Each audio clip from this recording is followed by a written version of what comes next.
So what we're doing is we've looked at analytics once before. We're going to dive a little bit deeper into our audience and what they're consuming and how they're consuming it, and a lot of time for Q&A here.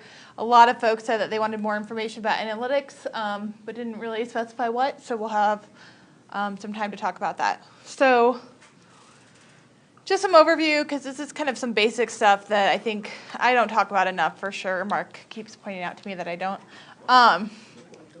So Michael, why does it matter what our print circulation is? Where our money comes from. Right, and why does that matter, John? Money keeps us alive. Exactly. And then it's particularly the bulk of folks in this room knows, our ad space versus our editorial space is pretty important. And I think we strive for a 40-60 ratio. Obviously, on like Mondays and Tuesdays, we don't always hit that. But so I think we all get why that's important in print. Sometimes we don't understand how that translates to online. And it's something that I tend to over-assume. I think that people know why it's important. So I'm going to go ahead and answer these questions. Why do page views matter? Because they're basically like distributing a paper. We're getting that ad in front of people. We're making that money. Time spent on site matters because that shows that our audience is engaged more and is actually reading the publication instead of just leaving it in their mailbox. And the longer they spend on the site, the more their ad is seen. Device type matters because that shows to, our readers, our advertisers, how people are consuming the news and where they're consuming the news. And that's really relevant for how we're reaching our audience. And we talk about this a lot. The Herald's mobile website sucks, but the majority of our audience is actually on mobile. So, we're kind of hurting ourselves there, and it's a big part of why we're not doing great on still in our mobile advertising right now. Pat, why does it matter how a user gets to our website? How they get to our website? Yeah, like if they come in from Facebook, or if they see an email newsletter, or if they just go to DurangoHerald.com. Well, as long as they see our ads, I guess, it's probably different dynamics of how we sell ads based on how they got here. Yeah, and I think, you're kind of going in a similar direction, but I'm thinking really how they get to our website doesn't necessarily matter because they see our content, right? However, if they're going to DurangoHerald.com, that's a much more invested user than somebody who's just clicking on something on Facebook. They tend to spend more time on the site, and they tend to be more engaged with our product and come back more often than somebody who just comes in through social. The other thing on how they get to our content, not necessarily our website matters, is because of the Facebook Instant articles. I think you guys have all seen this. John's probably looking at one on his phone right now. So, when you click through on Facebook to one of our articles that's within a certain number of topics, particularly news and sports, you go immediately to that article, which is hosted on the Facebook servers. So for the most of our stuff that you'll see our ads on there right now, we've sold a lot of that content. But there's a different ad dynamic there. So like if you click through to a page on mobile, there's 3 or 4 ad spots. If you click through an ad on Facebook Instant article, there's just the one ad spot. And it's the MREC ad, which is the square ad, if you guys aren't familiar with that.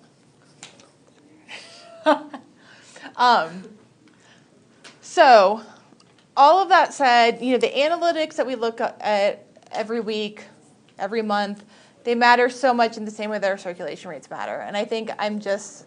I think I'm preaching to the choir a little bit here, but I also think I'm not quite clear that that's where our money comes from.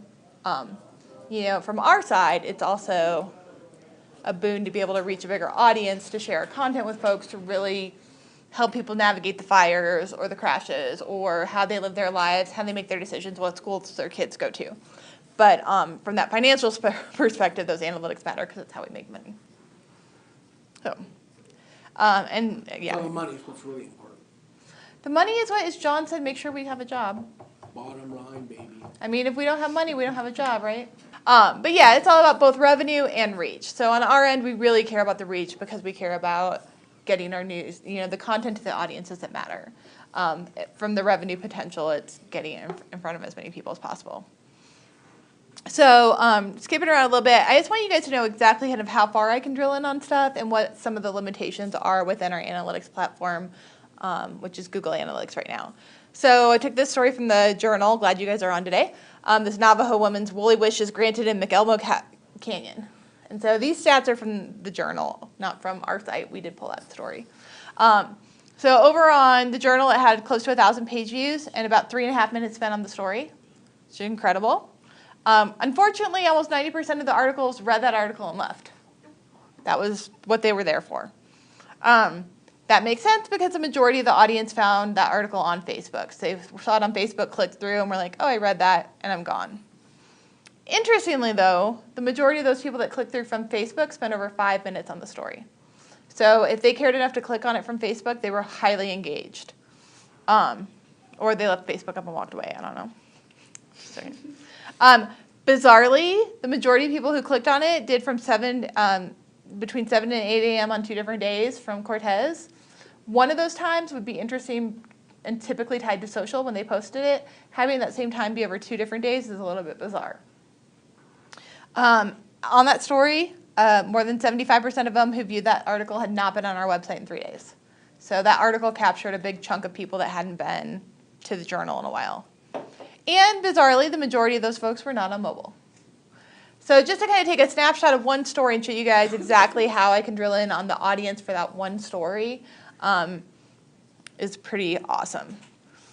Geographically wise, we can look at things by country, state, and town.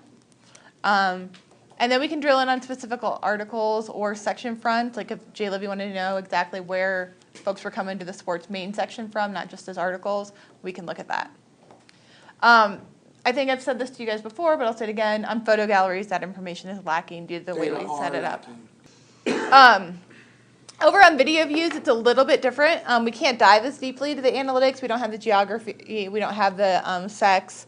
What we can track mainly on video is the number of views, the average percentage of the video watched, and exactly where folks fall off. I think I've talked to you guys about this a little bit before, but let's say 100 people watch a video. I can tell you, 5 dropped off at 7 seconds, 13 more dropped off at 21 seconds. By 45 seconds, there were 2 people left. We can drill in on that specific of who's watching when. And this is that chart, and this is a still frame, so you can't see it, but when I scroll over this, it'll pop up with how many people you've lost at that point in time. So over on Facebook, we mainly talk about how many Facebook likes our general page has because in those sums, we don't always have a whole lot of time to dive into detail analytics. But on Facebook, we can see, obviously, the number of likes on the page, on the posts, et cetera. We can also see the number of page views that they say we've gotten from that click, so the number of people that have clicked from that link to the story. It does not always jive with what we have as incoming links from Facebook, which is, again, interesting to see where those numbers are not quite the same. You can see the discrepancies and if they're off a little bit and when they're not. So page views, we can see the gender of most folks on our site. Women 35 to 44 is the biggest audience on the Herald, which is kind of not surprising. Most newspapers have the majority female audience. Brandon's site has a majority male audience. That's really rare across the board. But, it's all about Brandon. So we can see what devices people are on Facebook. And these are stats for Facebook. These are not stats for our website. So just to specify that. So can drill in pretty far there. One thing, just so you guys know, when I say, like today, I said we're almost at 13,000 likes. So every day people unlike us on Facebook. I know. I would say, depending on the day, we have between 1 and 15 people unlike us. So the fact that we're continuing to grow, even with that, our growth is bigger than our loss, which is fantastic. Do we know who they are and where they live? That may have something to do with the 12 dozen eggs in my car. Just checking. And then over on Facebook, we can look at the specific post. This is Pine River Times data. And so you can see the post. You can see what type it is. So this is a photo, shared a link. It's just a link. Whether targeting was enabled, and I don't know, we don't use this too much. David does sometimes, I do sometimes. So let's say Mark tonight posts a story to Facebook about, I can't think of anything off the top of my head. Oh my God. Let's say he posts a link that Dave Matthews is coming to town. All right. So he can go in, and within that post, he can target only people that like Dave Matthews. So if you like the Herald and you like Dave Matthews, you're much more likely to see that post. I do it on Adventure Pro sometimes. You can target, I mean, and that's kind of a bad example because if some big band is coming here, we want people to know. But, you know, if John thinks that if he goes in and targets stuff for people that like mountain biking, it's going to do better, he can do that. And it's worth playing with that a little bit. We played with that for a while on Bciu, and we didn't see much benefit from it. David does it sporadically on the Herald.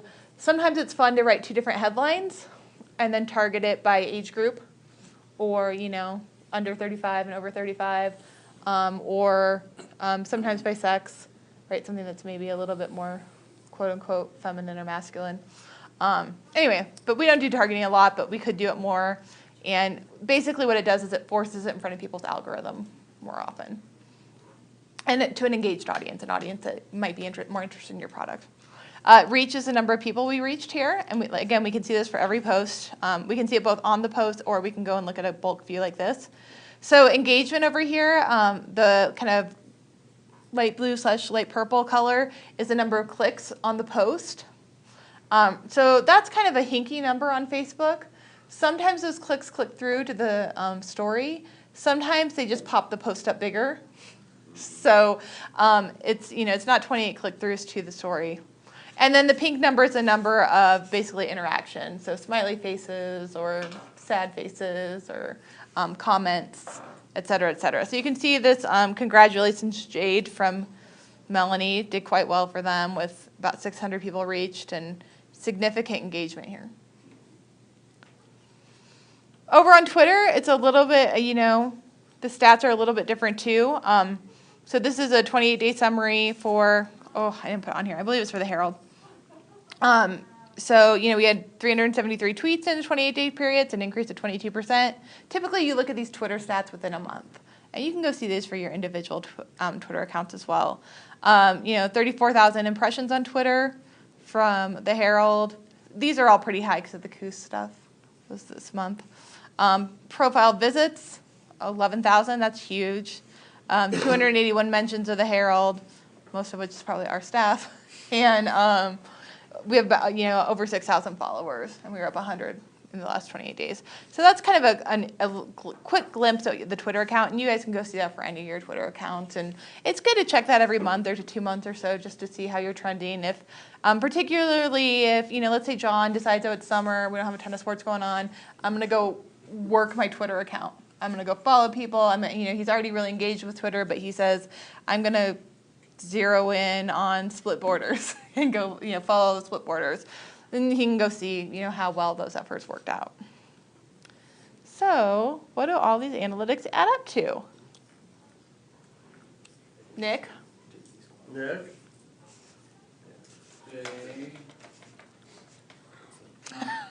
I didn't even notice he was on his phone. I did. I'm like the teacher with the innate. Nick? What's the, What do all these analytics mean? they show us how well we're doing at reaching our audience. And not just reaching our audience, how well we're doing in our content. So both, there's kind of 2 things in all of this. How we're reaching our audience, how we're pushing our content on social, how we're pushing on the website, how our headlines are, and then how well our writing is, how well we lure them, and then how well we keep them. Exactly. And so it really adds up to that. And, you know, as much as we talk about money and revenue, it really is how well we're serving our audience. And that's what these analytics tell us as writers, editors, is how well we're serving our audience. So again, this is what we were just talking about, where they change. They can change when we post our content. If we start seeing, like, you know, John's been great about helping out with, we see a boost in, content when we have something up at 8 o'clock at night. So sports is really taking care of that. We're seeing a boost when we flop something into that 4 o'clock spot on our carousel on our homepage. So all of you guys that manage different, you know, lifestyle sections have been great about making sure that content's ready so we can put that in there. So that's one of the changes that we've made based on these analytics. How we post the content, you know, do we post, like photos of the week right now? Does pretty well for what it is. It's a terrible experience. I don't know if you guys have clicked on it on the homepage. You click on the homepage, there's like no chatter, there's this link, you're like, am I supposed to click on that link? I don't really understand. There's a photo there, you're like, sure, a lot of people actually click from there to the link. Great, I'm glad, it's not intuitive. Click on the link, and then you actually finally see the photos, but then as you scroll through, the buttons jump. And So we can see that that's pretty a terrible experience for good content. And so that's one of the things that we're changing as we, move forward with the new website is to make sure that all, we can do a link directly from the homepage to the gallery. They don't have to double click. When they're clicking through the gallery, those buttons don't jump. And so, looking at those analytics that are pretty bad for that, it's not because the content's bad, it's because the way we're serving it's bad. And so that helps us kind of drill in on that. Storytelling techniques is one that we don't look at too often that we really should. I did an analysis in June of our content length and the number of page views and time spent on site on it. I really thought I'd see that our really long stories don't get much engagement. No. Our long stories the length has nothing to do with the engagement. So it's definitely our storytelling techniques, which is something that we need to look at a little bit more. In content. Yeah. And then how we spend our time. Hopefully these analytics drive a little bit of what we do. That said, I'm a huge proponent of the fact that we are the historians of record. And so do we not cover the city council meeting because nobody reads it? No. Do we try to find a way to make it better engaging? Yes. Do we find a way to do it quicker? Perhaps. Do we do it as a charticle? Maybe. But we still are the historians of record, and we need to record. So our next Bciu is next month, and Amy will drill in on what she's doing on her internship, fellowship, which is fantastic. That said, that was just a little bit of a deeper dive into what we can gather.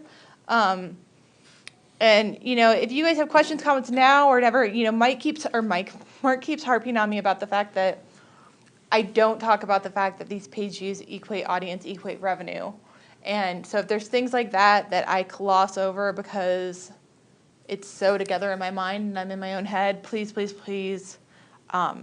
let's talk about it. But that said, any questions about data? John, I'm pulling a whole bunch of opinion stuff for them, like where they're at, what their top headlines are. If you want me to start doing that for you, let me know. And I can make that part of the monthly reports, just how you guys are trending. I hate to tell you July is terrible, but it's terrible every year from what I've seen. But, For the Herald in general or sports? for sports, the bar graphs for the last 2 years, which is all I've looked at, are really funny because they're like, hi, July. Stories about barbecue. There's no prep sports and stuff. Yeah. So we got Yeah. mountain bikers we cover every day working our I would like to see. see, like, how at Twitter or Facebook, when we do the advances, I'd like to see how those work. If we could do some comparisons, I know David's done some and you have, but I'd like to see if the way we write stuff, because sometimes I'll take something else out of there, hoping to grab onto somebody, When you say the advances, are you talking about like the meeting advances, or no? What Well, are the you? advances that we write at night. Oh, so like the centerpiece for the morning. Right. And I'd like to know how well, the way we wrote it. And I don't know if we could do it as doing 2 different advances and having one of us write it one way and one write it another way. But I'd like to see how successful those are and be able to get down to where we know when we go to write in advance, kind of how to go at it. Maybe, either a way of doing it, if we should be writing it as like one of those bait ad things, where you try to bait people in. Should we be asking questions, how many people does it take to do this or something? So questions do tend to do well. So when you're doing that kind of A/B testing, Yeah, because you don't want to post something twice and have Pat see it twice in his feed, right? right. So what you would typically do to do that, so you're in here. So change your headline here. Right, Cool kids hang out, whatever. Or you put your question up here, however. Right. And then in order to target, which is what you'd want to do so that the posts show up in front of 2 different audiences so Oh, the same okay. readers don't get Right, them. right. All right, it should be right here. Oh, there you go, right here. For some reason it's, Sometimes So it those says- aren't there. yeah, it says it looks like it's not there, but it is. Yeah. So choose audience. And so you can either do preferred audience, which is by interest. So like, John, if you wanted to try to get stuff in front of more mountain biking people, you just type in mountain biking. And then it'll give you some other suggestions that might or might not be related. Or, and these are in either or, you can't do both. You can go to Right. audience restrictions and do, ages. And these you can do any combination. So you could do, women ages 13 to 35 who live in Durango. Oh, all right. But what you'd want to do is kind of part your audience in half. Right, So, right. do one post for men or one post for women or one post for a certain age group or, and then do 2 different headlines on them. And so that's how we can track that A/B headline testing. Okay. That's the best way And all that to can do be it. set before we go to schedule it? Uh-huh. Okay. Yeah, it's pretty neat. And, playing with the targeting, particularly on an audience like the Herald, where we have a decent amount of Facebook fans, likes, sorry. Originally they were fans, and I just have a hard time. It's easier to do. On Adventure Pro, where we have, 16 or 1,700 fans right now, it's a little bit harder because then, so let's say I target something for split borders on Adventure Pro, right? So what's going to happen first is it's going to show up to our readers who like Adventure Pro and like split boarding. Right. And not just like split boarding, but say on Facebook somewhere they like split boarding. So let's say that's 100 people, right? So if none of them engage with that, then it's just kind of dead in the water. That said, if Brandon likes it, Michael comments on it, and you share it, all of a sudden it says, oh, this is like a really great split boarding article.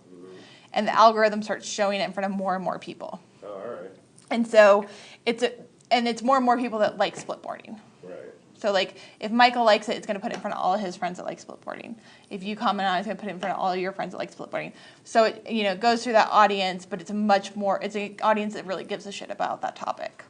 But if nobody does anything to it, then it might go in front of those 100 people and then it fizzles out and it's gone.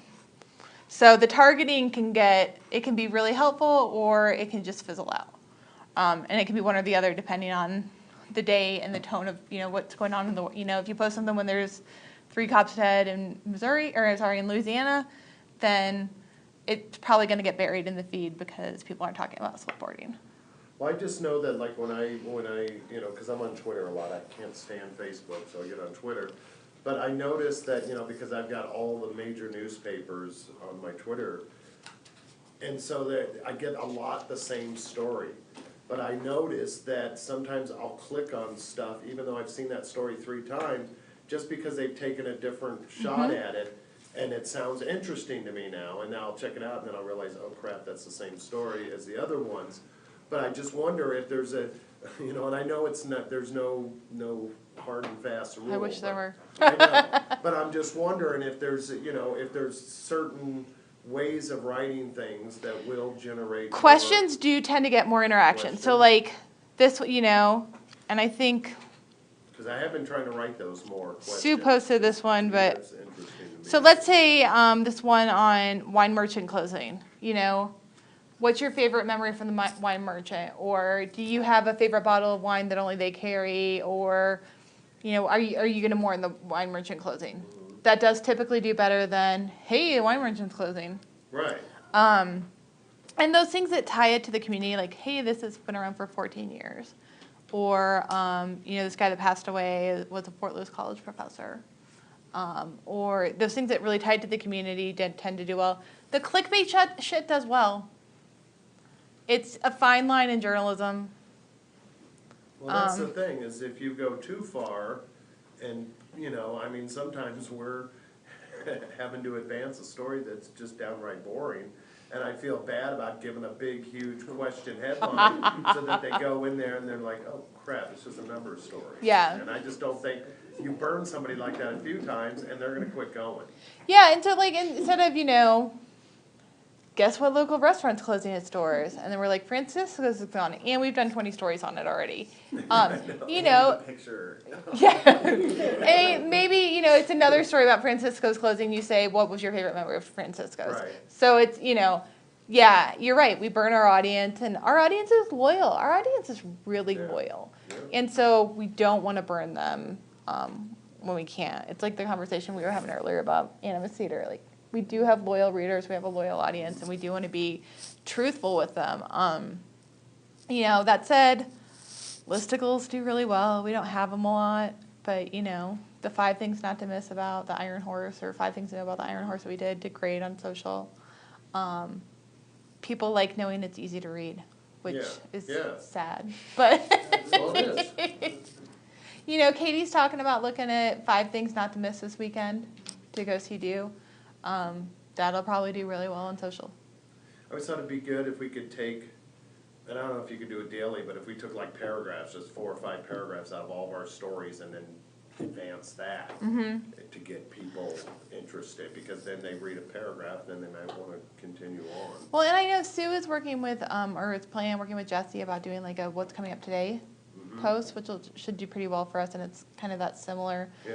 idea. You know, with the new website, and I think this is not quite ironed out yet, but our briefs, like instead of being, hey, local briefs, are gonna have individual They're gonna headlines. go as the individual little stories. And so Yeah, things that's like good. that are more engaging than, hey, there's local briefs, you may or may not care about them. Yeah.